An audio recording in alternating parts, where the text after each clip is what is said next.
3, go. All right, everybody. We're coming back with part 2 of our show. Unfortunately, we were interrupted by a streaker, and first time ever on the hip. Now I explained to my kids. See that guy? I'll tell you what.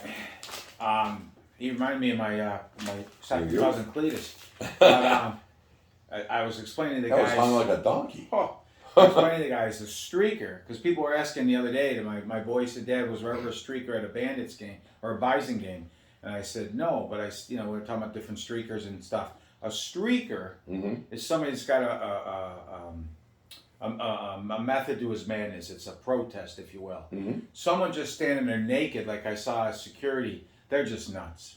When I did security at the Summerfest, a couple of times guys are just standing there nude, listening to ZZ Top, and those people are nuts. But a streaker is a person that does it with a mission. He's got a purpose.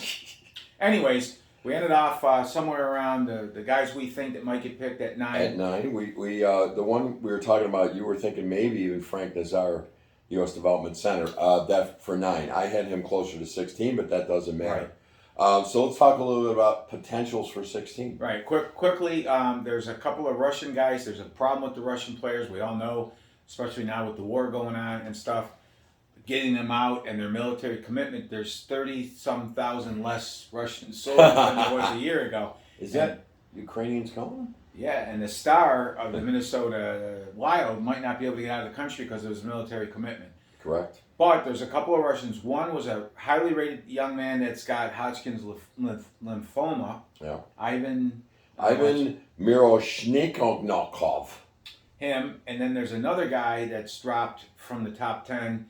Probably because of the war. I think it's because of the war. Now, starting out earlier in the year, this guy was like 3rd or 4th, and his name is Danila Yurov, right wing. And now they're saying he may be there at 16, and maybe 16 is where you take that swing. They say his talent is off the charts. Well, exactly right. The problem is, right, the negative side is Russians are moody. Yeah. Right? They always hold the KHL over your head. Yeah. They're tough to even sign. in times when there is no war. They're tough to come out. We know we had a few here over the years that were harassed by the Russian mob and stuff. So it's a risk. You got 3 first-round picks. Maybe you wait till 28. I think maybe if you do at 28. Now, going back to Kaprizov, he's the guy in Minnesota. He held the KHL over Minnesota's head. Yep. So they gave him the 8 years, $9 million a year. Yep. And then he goes back to Russia to visit with family. And now they're saying, he won the Calder at 25 years old, which I think is kind of sucky. But anyway, he won that. So they gave him the big contract. Well, in Russia, you have to give a year to, San Soviet in the military from 17 to 27 years old. Well, he's 27. And years ago, that might not have been a big commitment. Now, there's a lot of niyut going on, if you know what I mean. They were saying that in the past, if you were a great hockey player, they'd let you go. Now, if you're a great hockey player and you have the potential, because they wanted you to make money and bring it to the homeland. Right. But now they're saying they're afraid to let anybody go because they won't come back. Yeah, because a lot of these guys are saying, like I said, they want nothing to do with it. Right. What's and that rightfully so. I think it means, well, it's more than no. Screw it kind of means like, I don't really think that's a good idea. Screw you, Putin? Yes. Okay. So you got a couple of guys you can take a swing at, but maybe you wait till 28. One of the guys, now obviously anybody that drops from 9, potentially to 16, we would agree with trying to go after him there. Another guy, left wing center, Yuri Kulich from Czech Republic, 5'11", 172, kind of a smaller guy. He looks to be there at 16 and could fill a really good hole for us. Did we get in the first part of the show about the trade that was denied by Murray? Yes, that was the first part. Knowing that Adams is involved in these things with 11 picks, maybe we do move up or move back or whatever. But well, we talked a little. One of the things that the streaker stop we were talking about is I read a great article on Ryan Miller, and if you remember, Ryan Miller was taken in the 5th round in 1999, and the guy. You're wondering why he lasted that long after in hindsight. Well, the article was great. It said that at 16 he couldn't make a AAA team near Detroit, which is a hotbed. Right. He used to have that Little Caesars team and all that crap. So he went to Kalamazoo, which is in western Michigan. He kicked butt. When we drafted him out of Kalamazoo, and he was a commit to Michigan State. And his numbers were off the charts. Go green, yeah.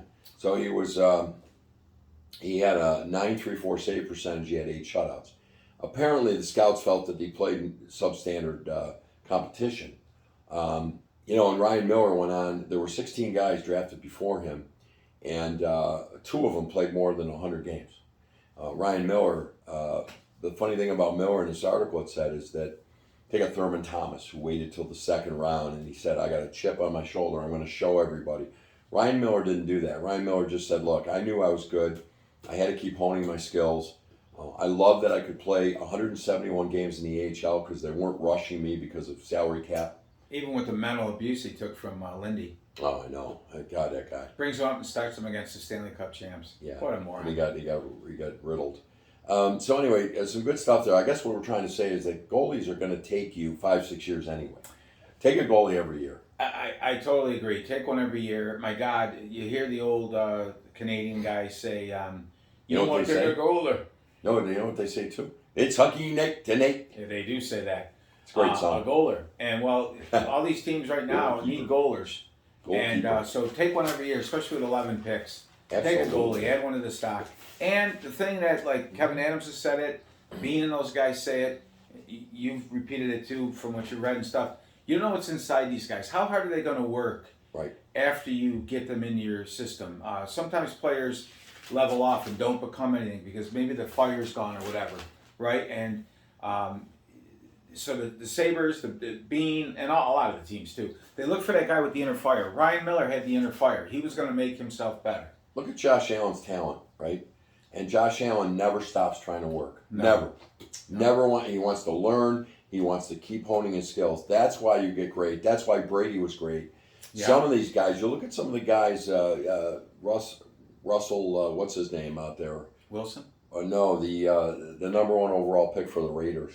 Oh my God! Yes, he got so big. It was terrible. DeMarcus Russell. Yeah, DeMarcus Russell. He couldn't do anything. But his work ethic wasn't there.